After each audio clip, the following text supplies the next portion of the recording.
Halo YouTube, kembali lagi bersama gue Anton Sigarto. Kali ini gue mau bahas soal 5 kesalahan YouTuber pemula. Tapi sebelum itu kita intro dulu.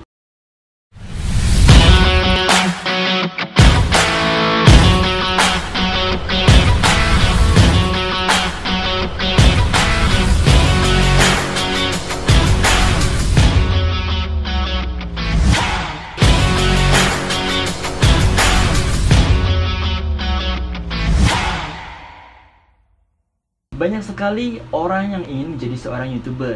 Tentu mereka juga pasti akan berpikir gimana sih caranya, gimana sih prosesnya, dan apa saja yang harus kita lakukan. Tapi mereka belum tahu apa yang harus mereka lakukan, dan mereka juga belum tahu apa tantangan yang akan mereka hadapi. Tapi sebelum itu, gue mau bahas soal 5 kesalahan seorang YouTuber pemula. Contohnya mungkin saya juga pernah melakukannya. Oke, yang pertama, terlalu banyak mikir tentang topik apa yang akan mereka bahas. Kayak uploadan sebelumnya aku membahas 4 ciri-ciri YouTuber yang bisa berkembang, dan ini juga gue mau bahas 5 kesalahan YouTuber pemula yang bisa bikin YouTube kita tidak berkembang sama sekali, bahkan kita bisa menyerah. Oke, tadi yang aku bahas yang pertama adalah terlalu banyak mikir. Maksudnya gimana nih? Mungkin YouTuber pemula baru punya semangat tapi bingung, nanti gue mau bahas konten apa ya, nanti gue mau bahas topik apa ya, nanti videonya kayak gimana ya, nanti semua akhirnya nggak kebikin, akhirnya nggak kerealisasikan.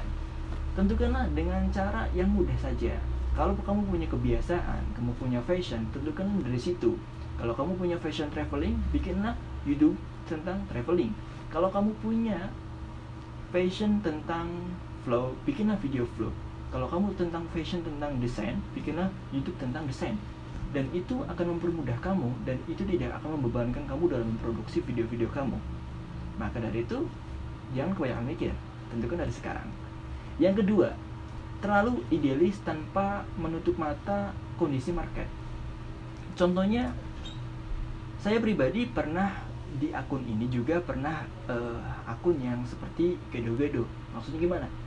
Campuran gitu, bahas ini dan itu, yang sebelumnya juga aku pernah bahas di video sebelumnya. Sebenarnya nggak seperti itu juga.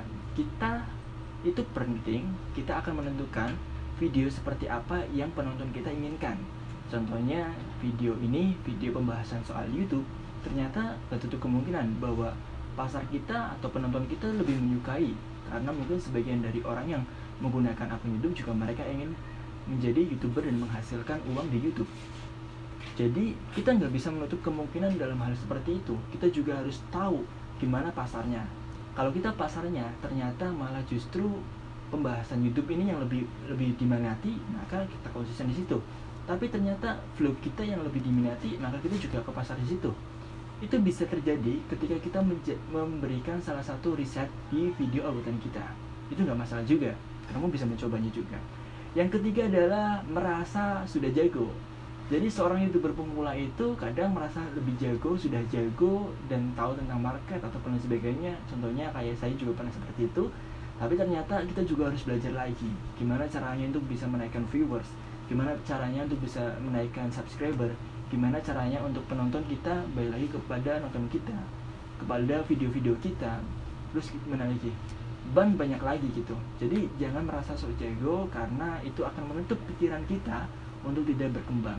Itu akan menutup pikiran kita untuk tidak bisa belajar hal baru lagi. Kemudian yang keempat, tidak konsisten. Hal konsisten ini benar-benar sangat penting untuk seorang YouTuber itu.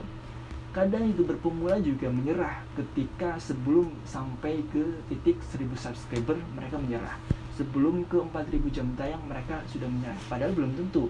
Selangkah lagi mereka sudah bisa menghasilkan. Selangkah lagi mereka juga bisa mendapatkan monetize, contohnya seperti itu. Buatlah uploading dan dijadwalkan. Kalian upload itu di waktu yang apa, di hari apa, yang penting itu konsisten. Contohnya nggak perlu banyak-banyak juga. Kalau kamu pekerja, kamu bisa upload mungkin seminggu 3 kali, mungkin seminggu 2 kali, atau mungkin yang paling minim itu seminggu 1 kali. Tapi jangan sampai 2 minggu, 3 minggu baru upload lagi, 2 minggu upload lagi. Jangan seperti itu. Itu akan maksudnya akan menghancurkan atau akan menyulitkan lah algoritma pencarian di YouTube atau algoritma video kamu. Kemudian yang kelima dan yang terakhir adalah kurang berdoa. Wah, di YouTube ini juga bisa dibilang sebagai bisnis atau pekerjaan sampingan. Semua orang bisa melakukan ini, semua orang mempunyai kesempatan ini. Maka dari itu, apapun itu, berdoa itu penting. Jadi nggak hanya di ikhtiar saja kita sudah cukup, tapi berdoa itu juga penting.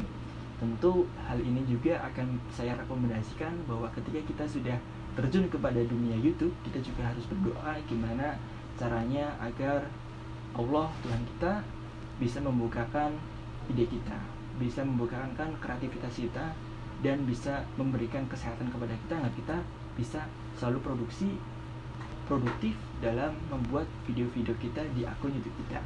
Dan inilah 5 ciri kesalahan YouTuber pemula. Kalau kamu punya ini, kamu bisa benahi, dan ayo kita bareng-bareng merubah mindset dan semangat kita agar kita tetap bisa produksi di akun YouTube kita. Sampai jumpa di pertemuan selanjutnya. helloants.com